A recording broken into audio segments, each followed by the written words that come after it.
you have an interest in horses and love learning more about horses, the horse industry, teaching, or even managing your own horse business, then you're in the right place. We would love you to join us on our mission, which is to improve the lives of horses around the world through the education of riders, handlers, and trainers. So get comfortable, listen in, and enjoy. This is another of our popular Listener's Choice interviews, which we're playing over the weekend. We've chosen the most popular interviews for you to select the Listener's Choice winner. If you're not sure how the Listener's Choice competition works, have a look at horsechats.com/choice for the rules and the leaderboard. If you have the same vision as International Horse College, which is to have a world where people safely appreciate, respect and enjoy their horses, and the horses appreciate, respect and enjoy their people, then have a look at their website, internationalhorsecollege.com, registered training organisation 31352. Today's guest on Horse Chats is Anna Twinney. Now, Anna's the founder of Reach Out to Horses. She's based in the foothills of Rocky Mountains in Elizabeth, Colorado, and she's an internationally respected national horsemanship clinician and trainer, animal communicator, and Reiki master. She travels around the world teaching the art of trust-based partnerships between humans and horses and all animal companions. She's conducted clinics, classes, training sessions in Australia, Canada, Denmark, England, Germany, France, Holland, Sweden, Spain, Norway, New Zealand, and throughout the entire United States. So how are you today, Anna? I'm feeling great, and even more so being on this interview with you. Happy for you to spend your time here. Everyone that comes in and talks to us, they say thanks to us, but you've got to put the time in, and the reason that we've asked you to come is because you've got all that knowledge, the knowledge to share, and I think that's important as well. So thank you for coming on. Well, thank you. It's lovely to be touching that part of the world. It's been a long time since I was in Australia and New Zealand. And it is my wish and my hope to come back. And we have got plans. We've got plans that potentially have kind of moved into 2020, which would be a great year to come back. Okay. Well, look, we're looking forward to it. And hopefully we'll catch up with you when you're over here. Lovely. Now, Anna, we've done a bit of an introduction, but we do need to know a little bit about you. And a favourite quote, it could be a favourite quote that you live by or one that you use when you teach. What would you say your favourite quote was? I love the way you're opening it up. I have two, Glenys. I hate to be the person saying I have two. Oh, that's okay. Yeah, I've had people with two before, so you're not the first. Perfect. Well, one around horses, and it's the quote that I live by, and we have it on the website, is trust no man in whose eyes you do not see yourself reflected as an equal. I love this quote, and the methods are truthfully based on that, with the congruency and authenticity that I teach and I seek in the people. So I love that quote. Yeah. And my second one, which is kind of more personal, would be the most important days of your life are the day you're born and the day you find out why. Says a lot about me because I was always searching, and I find a lot of people that come to my courses, workshops, classes are figuring that piece out. Yep. So you found out why, and this is what you're doing now, is that right? My passion is absolutely what I'm doing now.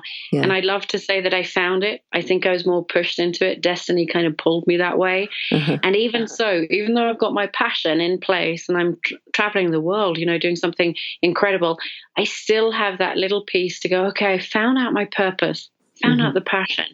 And there's always that niggling question of, what is this all about? What is it about that we're coming here? Yeah. So tell us about, I often ask people where they started, and tell us about that time. Was it, where you think that you found out what you do now? How did that all start? It probably started the day I woke up in Jamaica and I said to myself and my then husband, why is it that we have to travel abroad and have just a week or two away a year where we're living in paradise and enjoying it?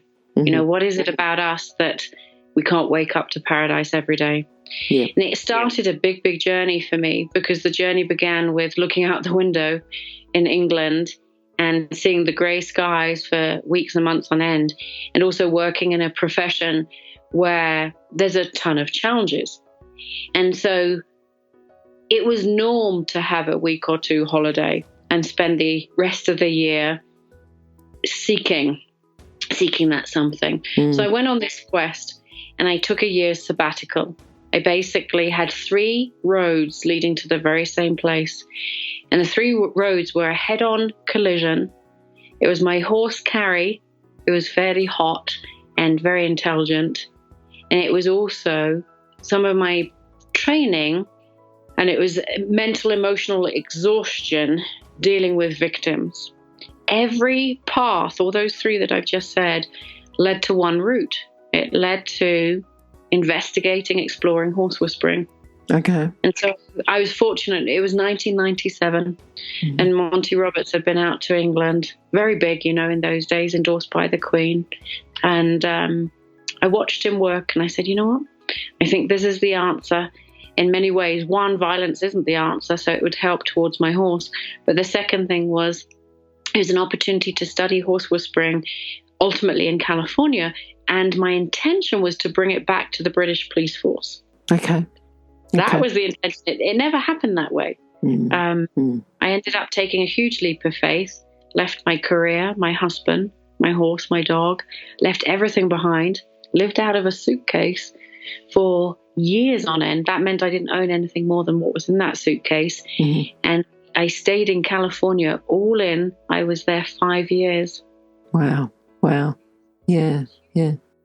Tell us about the Reiki and how did that come about?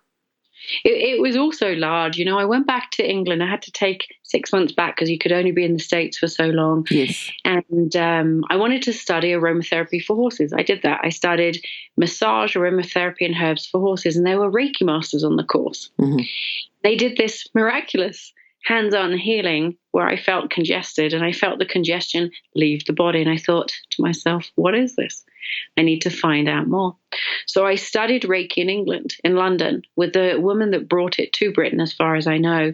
And she was quite solid on her methods and what she found. It changed my life. It changes vibrations. It's energy healing. You see the world through different eyes. You can't necessarily accept simple norms, and certain people around you can tolerate or not. I took it back to California and started to do the laying on of the hands to the horses there, predominantly race horses. But it went beyond that, Glenys. It wasn't simple. I say simply about energy healing. That's a huge piece, right? You can put your hands on and feel better emotionally, mentally. But you could help animals transition, and you could help dial your energy back and forward with wild horse gentling, foal gentling, interactions, remedial horses. It went beyond healing into communication. That's the huge piece. I've studied it down since 1997, taking it to the Reiki master, Karuna Reiki master, and integrating it into all of the horsemanship. I'm just thinking, do you have like a case study you can tell us? Something about, there might have been a horse that has really benefited, or even a person, because we talk about horses can heal people and horses can benefit, people can benefit. It's a great partnership that we have with the horses and a lot of benefit we can do to help each other. But case study would be really good. Oh, I have hundreds, and it's funny you should ask. So many people have been talking about the Reiki lately, and we've just done a Reiki for Horses course, and it was wonderful. I took the Reiki to horses and started sharing it because people weren't sure where to place the hands or couldn't understand the communication, the Reiki registers, I call them, when the horses are relaxing and yawning and so on. But it's been integrated in foal gentling, where the foals have lost their mothers, be it orphan foals from feedlots or permarine foals or nurse foals. And I find it so tragic to see these little beings lose the spirit for life when they've entered the planet in such joy and they're looking forward to their life, only to find that they've been discarded or a byproduct. And so we've helped these little beings bring life back to the eye or bring health back to the bodies and bring a spring to the foot. There was this one occasion, actually, funnily enough, this chapter happens to be in the book we've released, but Sequoia came. She was a feedlot foal. And unfortunately, I don't know where that else exists in the world, but in the United States, mares can go pregnant to the feedlot. Some of them give birth there. And you find these munchkins there from days old, 1 week, 1 month, fending for themselves. Well, every year I've done foal gentling courses where the public can come in or my trainers come in. And for a number of years, we did the feedlot foals. Sequoia was one of them. She was probably about 5-6 months old. She looked pretty good.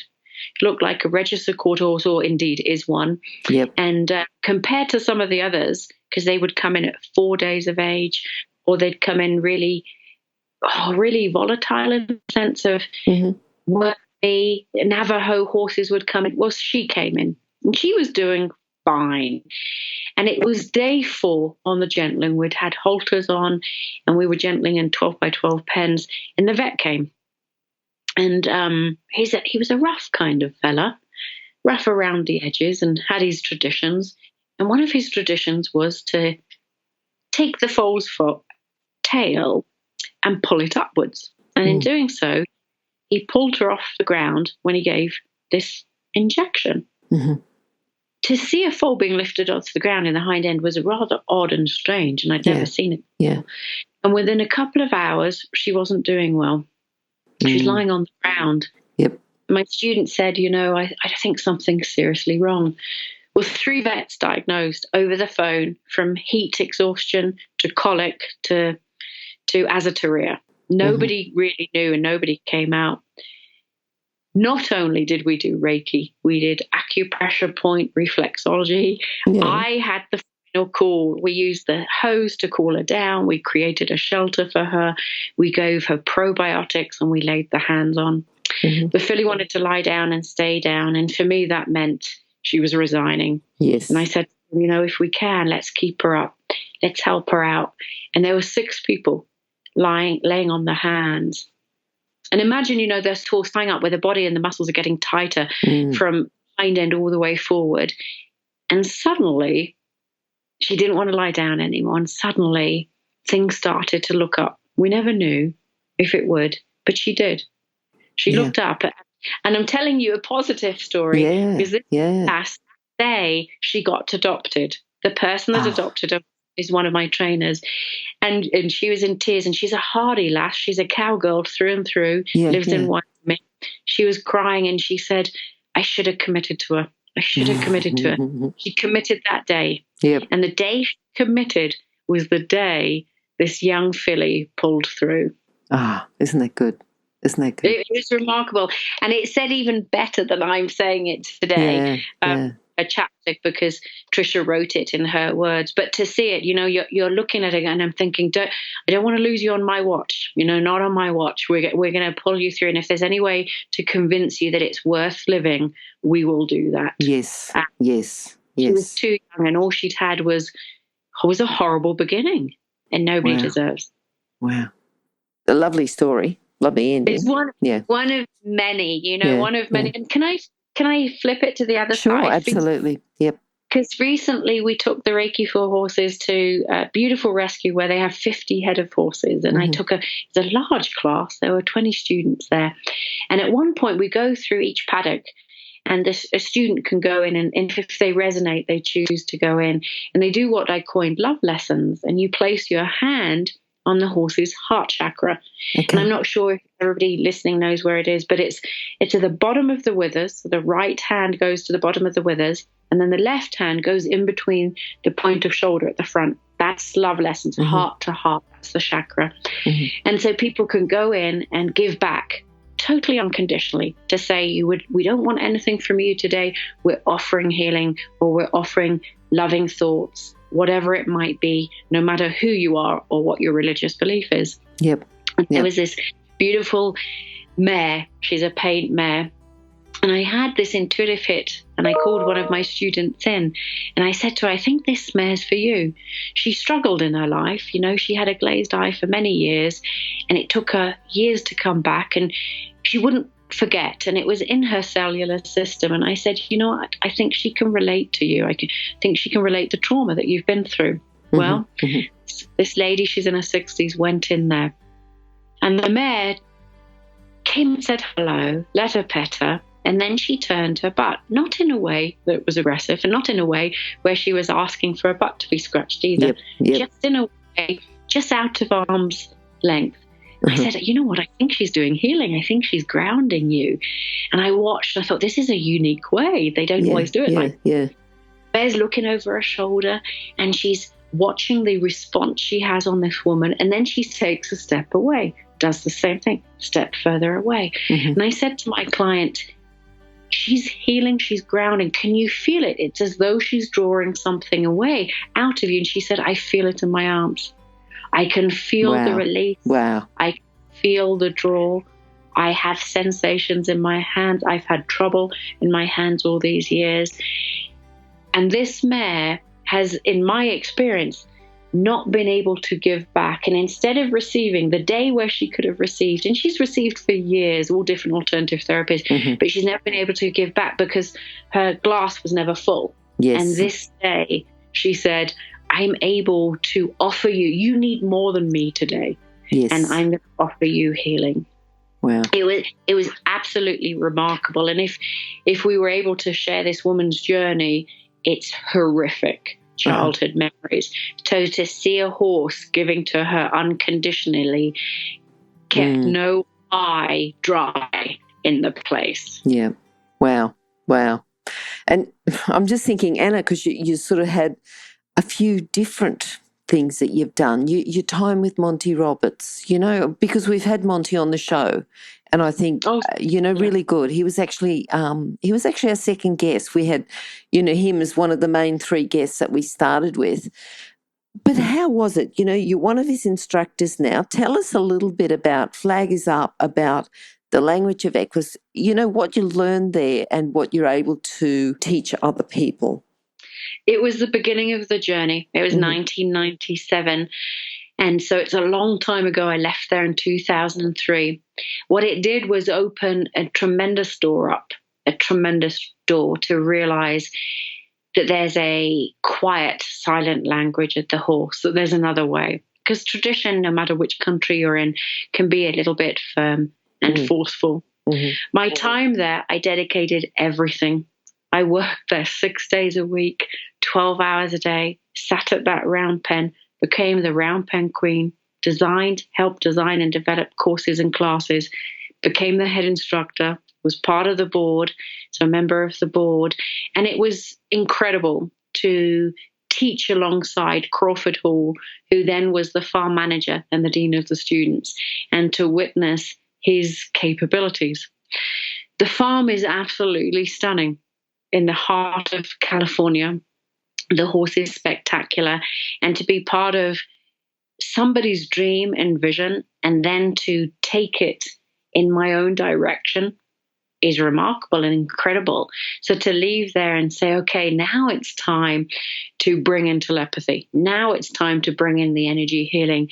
And we may not open doors to 5,000 people a night like he did in Australia in his time, but we are showing that there's a secret side to this. There's a silent side, that this goes beyond body language.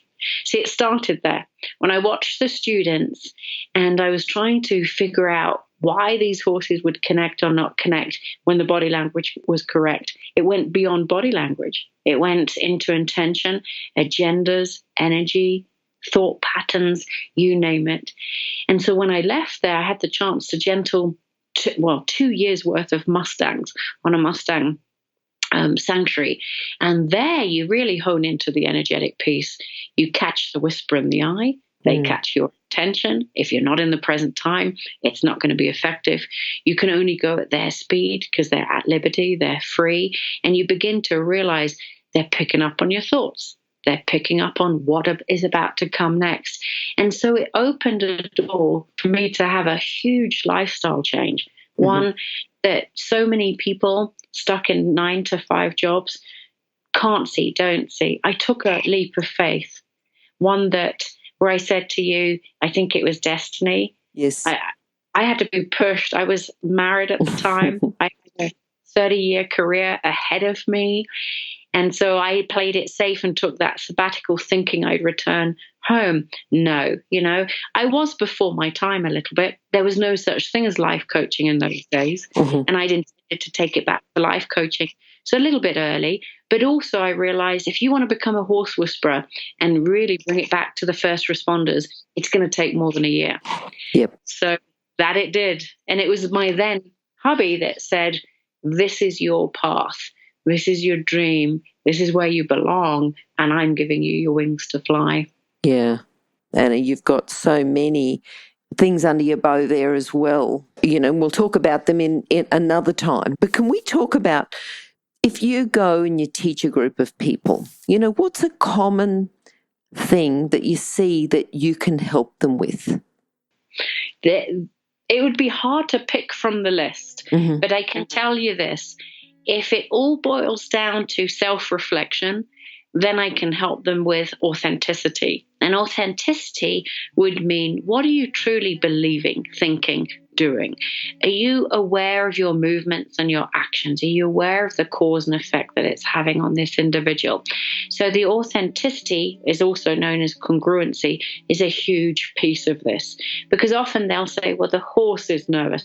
Well, let's look at you and what you're thinking or what you've been through. Or they might say, well, he doesn't keep boundaries, he's rude. Well, let's look at the self-reflection here. Are you capable of being a true leader? See, many leaders, almost all in my experience now, are born leaders. And so we keep on throwing that word out there if it's about leadership, trust and respect. Well, if you don't trust, respect yourself, you're not going to be able to lead someone else. And what is it that the horses seek in a true leadership? They seek awareness. It's the highest character trait of any wild horse, is awareness. Well, the awareness begins at home. And so we've got to be aware of what we're doing, where we're looking, how we're behaving, what we're thinking. Awareness is huge, which comes down to authenticity and congruency. Absolutely. That can go to anybody, from a child through to an adult, from a novice through to an advanced person, any discipline. So where I come in, I'm able to facilitate the language of the horse in its purest form. Yep. Able to share with them that this goes beyond body language. Body language is a piece of it, absolutely. But that's what the eye can see. And with the body language, we're now looking at what are we conveying and what are we picking up. Absolutely, that's a lexicon in itself. But then beyond that, we're looking at the self-control, the self-awareness, the energy we're giving off, and the thoughts that we have. So, yes, I can teach trust and true trust. And what I mean by that is a trust and respect where that horse is treated the way we would treat ourselves or the way we'd treat a relative in our family. That, they're not livestock or a byproduct or a second being, but they truly are, in my eyes, equal, really equal. There's times for them to lead because they know best, and there's times for us to lead. There's times for us to be amazing stewards and guardians of these beings. Yep. See, they never asked. They never asked to come into our lives. They didn't ask to become a performance horse. They didn't do that. It's not necessarily their dream. They're placed in it due to their breed or conformation or even their looks. And so I can bridge that gap to say, what is it your horse wants? And what is he trying to tell you here? Okay. And that's the glory, to fly in somewhere, create a trust-based relationship, a true connection, a partnership, communication beyond what the eye can see, and to bring everybody onto the same page, that everybody's having the joy, the passion, and the compassion for one another. I'm just sort of thinking, for people also too, that, like you said, that there's going to be quite a few. And you said about someone coming in with a nervous horse might be because they're nervous. Yeah. Have you got another thing that they might come in with that you can then, it's often something else, like a nervous horse might be a nervous person, but what other type of problems would they come in with and say, this is the problem, but then it's something else as well?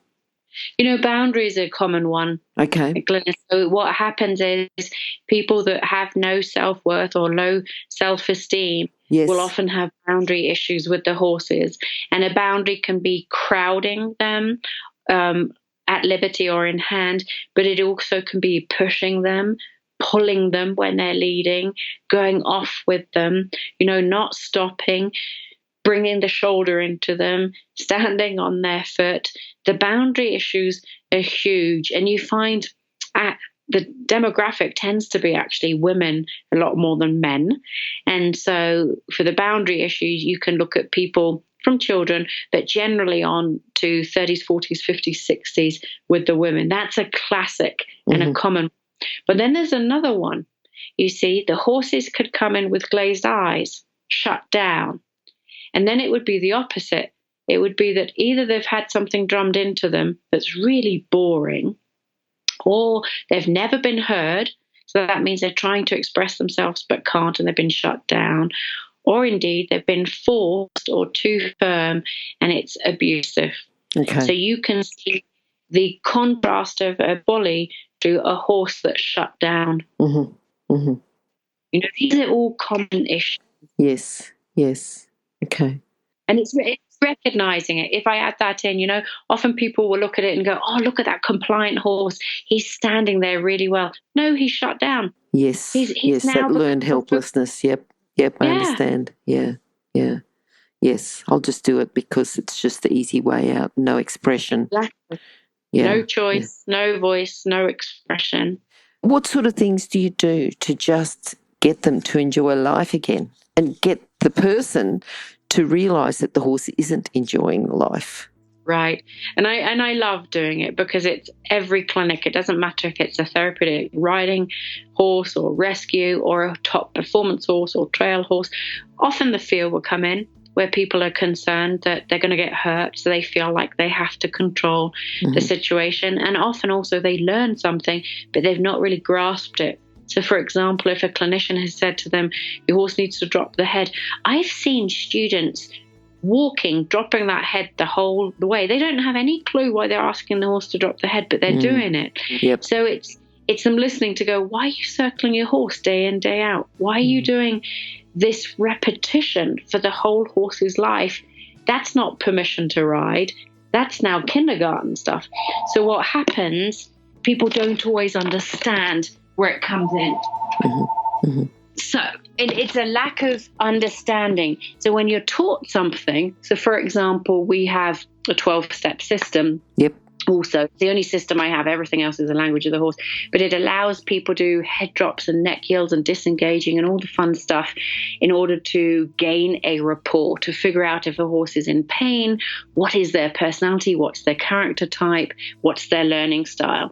So all of these things not only give us the permission to ride, but it allows us to determine who's this individual. We have over 28 personalities, right? Plus all the breeds. And so you could get a personality that's a clown, or somebody that's more of a police officer type, or somebody that's a nurturer. So pigeonholing them all to say, this horse can only stand 2 feet away from you, and that's what you need, that's a sign of respect, is not true. It's misguided. Because if that filly wants to stand really close to you and she's really safe, she needs to be able to do that for the relationship to be connected. And so always creating black and white rules creates a horse to be more of a robot. So bringing it out by allowing them exploration, by allowing them a chance to move, figuring out when do I need that control, because sometimes we do for safety in traffic. Yep. And when could I say, you know what, you lead the way home. You choose which way to go home. Or, oh, you're trotting. I had this with my horse, Excalibur. He's a Spanish Mustang. Years ago, I took him out to a great reservoir, and he started trotting home. And I thought, okay, we'll trot. And then I thought, I need a breather, brought him back down. The mozzies were everywhere. The guy was trying to trot to keep the mosquitoes off of him. Oh, it's not about us, you know. It's about their voice to say, you know what, I need to trot because these big flies are bothering me. And if I trot, they won't land on me. Look around, people, you know, take it in. It's not, when the horse has a voice and a choice, it's not the wrong thing. They have an ability to make the right decisions, where to place their feet, how to cross the water. They can do that. And that's how the trust is built, is to say, you know more about this land than I do. When I was in Australia, we were riding, watching Brumbies in Victoria. I'll never forget it, because I'm on somebody's back for 6 hours, let's say we were camping. Yep. This individual knows way more about the terrain than ever will. Yep. Ever, ever, ever. So to give the horse the reins and say, you know what, I'm pretty much a passenger here because you know your terrain and where to place your feet. And you also know how you need to stay fit and pace yourself when you need to drink. That's all on you because I'm not used to Australia. So if we shut them down, you lose that. They lose the ability to make decisions too. Yep. And their joy's out of it. And then we go into control, which for me, that's not enjoyable either. So it's time to pick up the reins and there's time to let them go loose. Yep. Yep. Acknowledging the try. You asked me, how do we do that?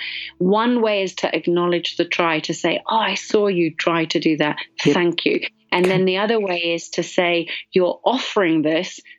Absolutely. I'll look around. I'll make sure it's safe for you to offer it. And now let's go ahead. Your idea is great. Okay. Be open. Yep. If you're an equestrian coach or a horse riding instructor, or even if you aspire to be one, have a look at the free video series for horse riding instructors on the Horse Chats website.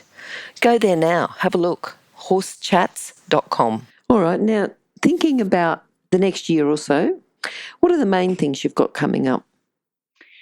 Oh, it's going to be a great year. The biggest thing I have coming up, actually, yes, would be changes. I have traveled for 20 years teaching. Okay. And I'm creating more longer workshops for me. So versus flying every weekend to different places, longer workshops. But we have a great holistic horse course. We have people coming from all over the world to it. And it's the foundation course for us. And it's a foundation in horse whispering. And what is different, and you've been asking me about that, what is different? I class it as more of a passive leadership where we're taking learning styles, personality into account, acknowledging the drive, positive reinforcement with negative. But it goes beyond the whisper. It goes to that next layer, which would be that self-development, that self-awareness with the telepathy, the energy. And so people from all walks of life come, from our youngest, 14, oldest to 86. Doesn't matter if they have horses in their lives or they want an adventure. This course, I love teaching because you see the improvement over time. Yep. It's one thing, Glenys. You know, I love adventure, so we're off to Costa Rica in February. Good. And, yes. Actually, you know what? Funnily enough, you asked about the Reiki. This trip is about starting the year correctly. And so people that come get attuned in Reiki 1, so they receive energy healing for the day. We look at the obstacle course at Liberty with horses, where you get life lessons from the horses. Literally, they will share a life lesson. I'm the interpreter. Yes. We look at taking the Reiki to the horses, so giving back Reiki for horses, and then we go riding in the jungle and around Arenal Lake and the volcano. It's an absolute incredible trip. Wow. It's a great way to bookend your year, to say, you know what, you've been in energy. You want to live in divine or infinity and universal guidance. That's a great way to start. Okay. Now, Anna, you've got a book and you've actually offered to give our listeners 3 copies of this book, or it's an ebook. Yes. And the people who'd like a copy, if you'd like to get a copy of Anna's book, all you have to do is, there's a couple of different ways. You can go to horsechats.com and go to Anna's page, which will be horsechats.com/Anna Twinney. It's ANNA and then TWINNEW, or just search for Anna, search for Twinney, and you'll find that. And then you'll have the chance to let her know why you'd like a copy of a book. You could also do a review on one of the apps. We've got an Android app, Apple app, or on iTunes, or, you know, one of the many other places that we do have horse chats. But you will need to send us an email if you do it that other way. If it comes up on horsechats.com, we know straight away. But Anna, would you like to tell people a little bit about the book so that if they're interested, they can send us? Now, we've only got 3 copies, so you just have to let us know why you, in particular, you'd like a copy of this book. You know, the book took on its own format, and I became the person to bring it to life. And so instead of creating, which is my second or third book, I've got one of my time at Monty Roberts, and it's been written. simply needs to be edited. I haven't launched it yet, though, but it's about my 6-year experience, and you were asking me about that. And what's wonderful about that book, and I'll come back to the one I've actually launched, there's chapters about my personal experiences as well as 18 horses in it. And we're looking for an agent for that book, and then that will be released. But instead of releasing that, I ended up releasing the book with my students, my next generation. And that's how it became. The title came out, is Escaping Tradition, the Next Generation Horsemanship.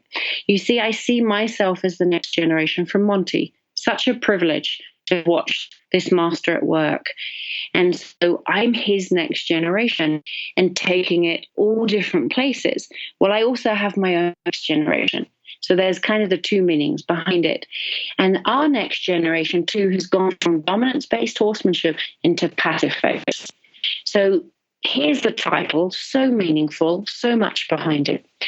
So what happened is we had 10 students that are certified trainers and instructors of mine globally contribute. And little did I know at the time when we put the call out to them that they would all write stories about how wild horses had affected them, how the wild horse had called them. Every single chapter is infused by either wild foals, wild mustangs, and indeed the wild New Zealand horse. We have a chapter in there from Christine Matthews, and she's from New Zealand. So we've even got you guys taken care of over there.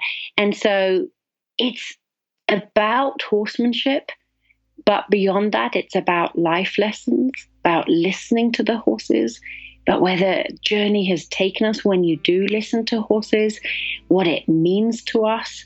You know, these horses have changed people's lives. They've brought people back who might have had suicidal thoughts. People that have been bankrupt have come bouncing back. A child that couldn't go to school has found her career. These are all stories in the book. It's absolutely incredible. So I didn't want to stand in anybody's way. And instead I wanted to say, you know what, let's put this call with the horse out there. So I wrote the foreword on there, and my husband actually wrote a chapter too, because Vin, he's a wonderful, wonderful man, has been through every single course of mine, every single one.